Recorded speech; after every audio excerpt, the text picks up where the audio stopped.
Hey guys, we're back to look at another PS1 demo disc game, and today we're going to be looking at Treasures of the Deep, a title that I've not only never played, but also never heard of.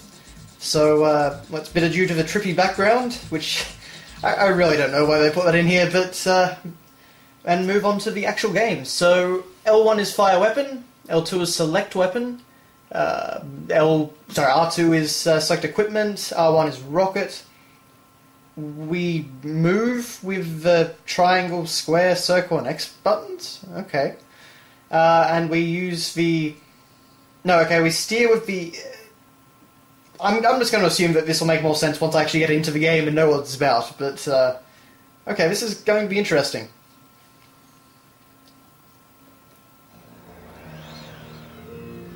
Oh, Namco. Okay. Well, this could be interesting then. Namco, of course, being a long-standing Japanese company, and Black Ops Entertainment. Okay, haven't heard of them. So obviously Namco simply published the game and didn't actually make it. Okay, so as I thought it might have been, this is going to be a submarine game. No other option than just start, so we'll just get going. In 1641, a brutal hurricane sunk the Spanish galleon Concepcion just off the coast of Puerto Rico. She went down with a wealth of Vatican gold and religious artifacts, making the site a target for underwater pirates. Your dive objective is to retrieve the ruby-studded Vatican cross and destroy all the pirates' cargo subs. This region is home to the hammerhead shark. Use your nets to keep them at bay. Okie dokie then. So, Wreck the Concepcion. So basically I guess we're Bob Ballard, except in a submarine, finding this stuff. And apparently going to be shooting sea creatures or something. Okay, so actually, like the last time, we've got another sort of first-person vehicle game. Okay, so we can accelerate with the X button. We can move up and down and basically steer with. Oh, okay, what's hitting me? We can steer with the left analog stick. We can strafe with the right analog stick, and also move forwards and backwards. We can also do that with the square and circle buttons, and triangle and X, I think. Okay, so we can shoot... Oh, okay, we can shoot a net. And... Oh, okay, the jellyfish must have been what was hitting me before. Die, jellyfish, die. Or not. Oh yes, okay. That might have been overkill, but anyway. Apparently we've also got an air meter, so we must run out of air in our little submarine. Oh. So apparently just the select button ends the game. I'll be right back. Okay now, so we are back, and we shall not be hitting the select button ever again. Okay, so we have these gold coins we can pick up. Alright. And also I'm noticing that in the top right-hand corner we can actually fill in a map which is in a grid formation, kind of like, I guess kind of like a Metroidvania sort of map. So that's pretty neat. But beyond that, I guess we're just exploring the underwater depths and trying to find this Vatican cross. Okay, so...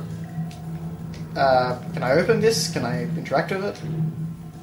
Can I shoot rockets at it? Shoot an... Oh, there we go. Okay, shoot a net at whatever that thing is.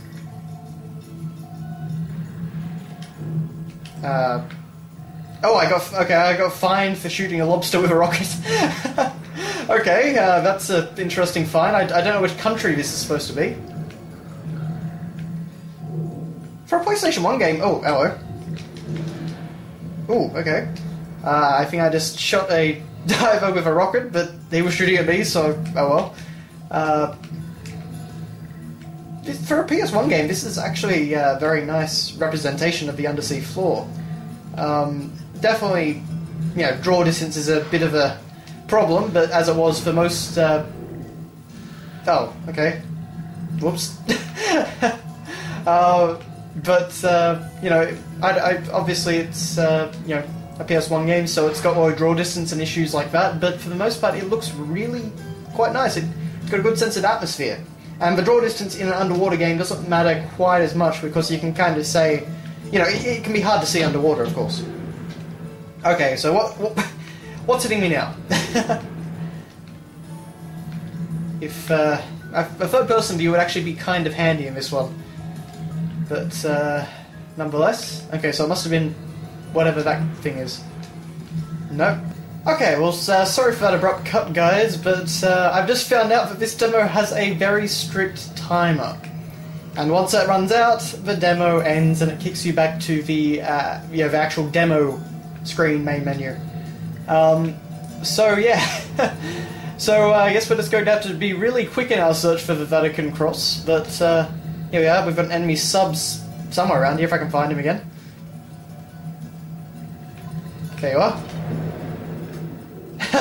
Well, we certainly blew him to bits, but so obviously he then drops a treasure chest that we can pick up. So, from what I can tell, the main goal of this game seems to be score, because everything you pick up, everything you send to the surface, you get more money for, basically, and money seems to act as the overall score system. Okay, so I can't go up too high, I can't go over the barrier.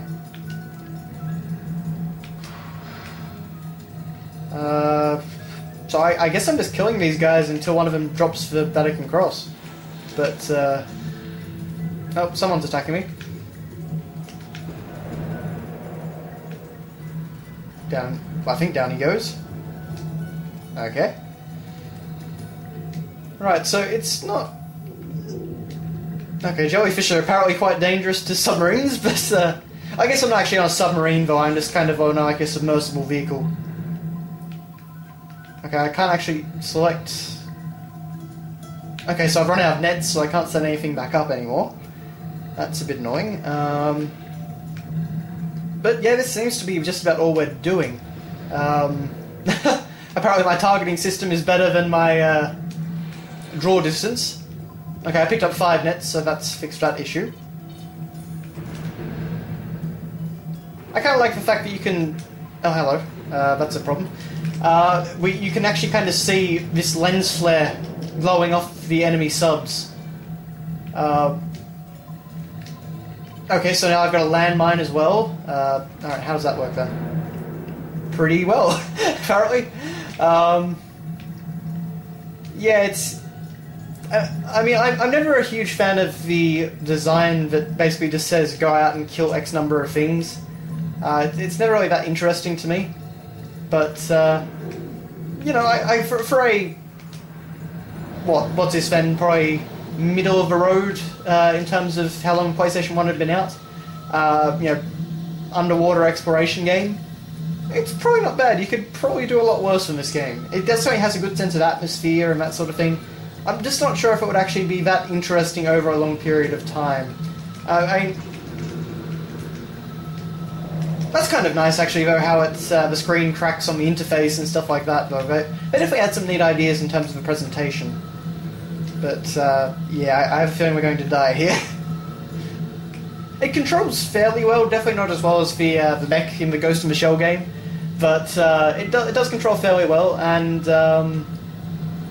yeah, that's really all I can say about it. It's really not much else, yeah, but I find that interesting about it. It's just kind of... I don't know. I don't know why I've suddenly shifted to a third-person view either.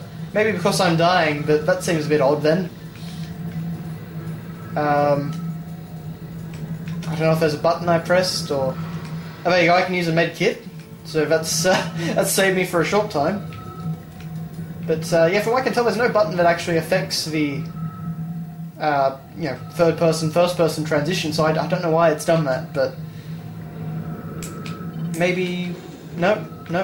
I thought that maybe L3 or R3 might have done it, but apparently not.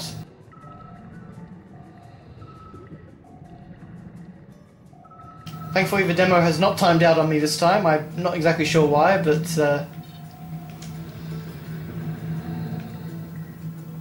almost took him out. We've got to... It's a bit tricky, because you've actually got to avoid the fish, otherwise you actually get fined money, and so your expedition doesn't go as well. Which is a bit of an odd choice. I mean, I get the idea that you're probably not supposed to be blowing up fish, But to me that's just kind of ridiculous in itself, so I wouldn't really penalise the player for that. Oh, is this... No, this is some air or something. I don't know. I'm pretty confused at this point about what this game actually is telling me to do all the time. And okay, so I can't go over that one. Obviously I've got to defeat this guy here. There we go. Aiming for these guys is pretty hard because there's definitely no aim assist with this. And turning seems to take a little while. Definitely not quite as quick as I would like. One thing I would say is that the divers were in blue and black, and that makes them very hard to actually pick out of the environment. So I'm pretty sure I just missed one there, but anyway. We'll go on without him. Okay, that's one more down. I'm not actually sure if the enemies are supposed to be holding the cross, or if it's just the fact that I'm supposed to find it and the enemies are getting in my way. They're not really that clear about anything. Like, I don't think the mini-map is telling me which way to go. I think it just tells me enemies. I, of course, could be wrong, though. But from the look of that combined with the mini-map, I'd say it's probably the case. Okay, so we missed one enemy, so we've got to go all the way around, apparently. We can't just go up over this ridge, which is a bit confusing in a sort of, sandbox underwater environment, but anyway. There he is. Okay, so that was our first objective then. Basically kill all our competition, I guess. Alright, so some more divers going after us. So obviously then we've got to go all the way back and up into the top right corner to find the Vatican Cross. I do like the music, it's very atmospheric, it fits very well. Okay, so here's the crash ship. And if we can get past the collision detection of that mast... oh boy, this is... Okay, so do we have to get into the ship, or... This is, I've got to say, this is actually kind of awkward now. Going across the open sea floor wasn't too tricky, but we have to blow this open, or... Nope, okay,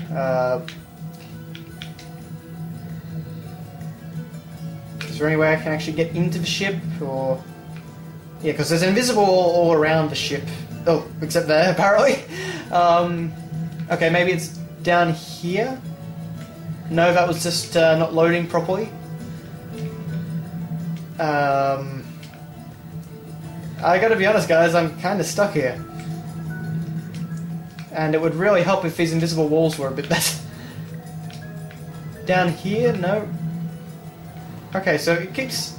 It obviously wants me to do something with the actual main ship itself, but nothing... I can't go in it or anything like that. Oh, hello. Hello. I guess pepper it with missiles? Or not, because apparently this giant eel is immune to explosions. Yeah, because it just keeps knocking me out. So, what can I do then? Can I catch it with a net? No? Oh, okay, I just had to blow it up enough times. So killing other sea creatures is good, but killing that one is just fine. Alright, so where's this cross then? Supposedly it's somewhere up here, but... oh boy, this is just controlling awfully. Maybe I've got to blow this up, or... Okay, unfortunately I'm out of torpedoes. And apparently the camera's decided to give up. Okay, I'm really... Hole too small for sub, okay. Alright. So can I get off? Wait, so... Wait, so the pause button? The pause button is what actually switches it. Uh-huh. That's weird. I mean, that's not good design at all, but... Really, that's a weird choice. Okay, so we can't do anything with that. L3 and R3 don't do anything. Some combination of buttons? Hadoken? I'm gonna drown here. Does anyone remember what it said on the control screen? I don't know. Sorry guys, I don't think we're going to be able to get the cross of the Vatican Cross, unfortunately. Yeah, I've got no idea. None of the buttons are doing anything. Can I do anything on the pause screen that makes it change? Nope. I mean, let's be blunt, I'm pretty sure the sub can fit through that. But apparently not.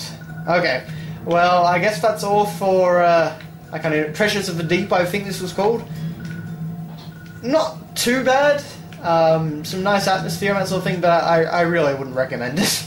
I don't think, you know, even if you're collecting PlayStation 1 games, I think you can probably give this one a miss. Never played it before today, and never will again. Okay, but regardless, thanks a lot for watching, guys, and I will see you on the next demo video.